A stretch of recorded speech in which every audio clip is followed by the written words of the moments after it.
ఏం చేస్తారు brother మీరు? నేను మెడికల్ కోడింగ్ చేస్తాను. మెడికల్ కోడ్ ఎక్కడ హైదరాబాద్లోనా? ఇక్కడ వర్క్ ఫ్రమ్ హోమ్. ఇంటి దగ్గర నుంచే చేస్తారు. ఇంటి దగ్గర నుంచి. ఓకే, సో ఏం జరుగుతుంది? ఏమంటారు యువత, ఏమంటారు, ఎవరు గెలిస్తే బాగుంటుంది అని అంటున్నారు? నేను అంటే చదువుకున్న వ్యక్తిగా ఖచ్చితంగా కేంద్ర ప్రభుత్వంలో మాత్రం మోడీ సర్కారే ఉండాలనేది కోరుకుంటాను. రీజన్ చెప్పు. ఎందుకంటే ఇప్పుడు కాంగ్రెస్ కానీ బీఆర్ఎస్ కానీ ఇక్కడ వీళ్ళ అజెండా ఏంటంటే డబ్బులు ఉన్న వాటిని అప్పులు చేసో లేకపోతే ఉన్న వాటిని జనాలకు సర్దడం మాత్రమే జరుగుతుంది.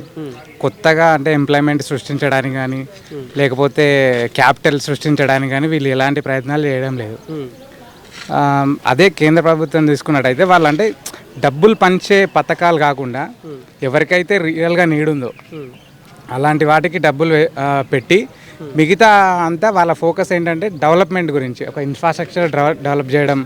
అట్లాంటి వాటి వల్ల ఏంటంటే ఇప్పుడు కొన్ని కోట్ల మంది ప్రతి సంవత్సరం చదువుకొని బయటకు వస్తున్నారు. వాళ్ళందరికీ గవర్నమెంట్ ఉద్యోగాలే కావాలంటే అసాధ్యం. కాబట్టి వాళ్ళందరినీ ఏమంటాం డెవలప్ అవ్వాలి, వాళ్ళ కెరీర్లో డెవలప్ అవ్వాలి, వాళ్ళందరూ దేశ అభివృద్ధికి సహాయపడాలంటే వాళ్ళు స్థిరంగా నిలబడాలి. వాటి కోసం ఇన్ఫ్రాస్ట్రక్చర్ అవసరం, కొత్త కొత్త కంపెనీలు అవసరం. వాటన్నిటినీ మోడీ ప్రభుత్వం సమర్థవంతంగా డెవలప్ చేస్తూ వస్తుంది.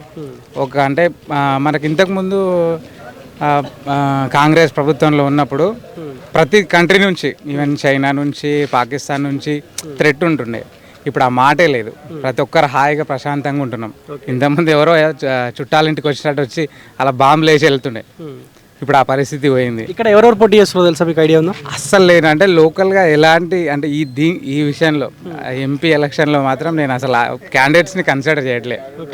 ఎందుకంటే మనకు ఆ పైన కేంద్ర ప్రభుత్వంలో మోడీ సర్కార్ ఉండాలి అంతే, బీజేపీ. కానీ ఇక్కడ కూడా అభ్యర్థిని చూడాలి కదా, రేపు పొద్దున గెలిచిన తర్వాత మన గురించి మాట్లాడేటోడు ఉండాలి. ఇక మాకన్నా సీనియర్స్ మాట్లాడారు.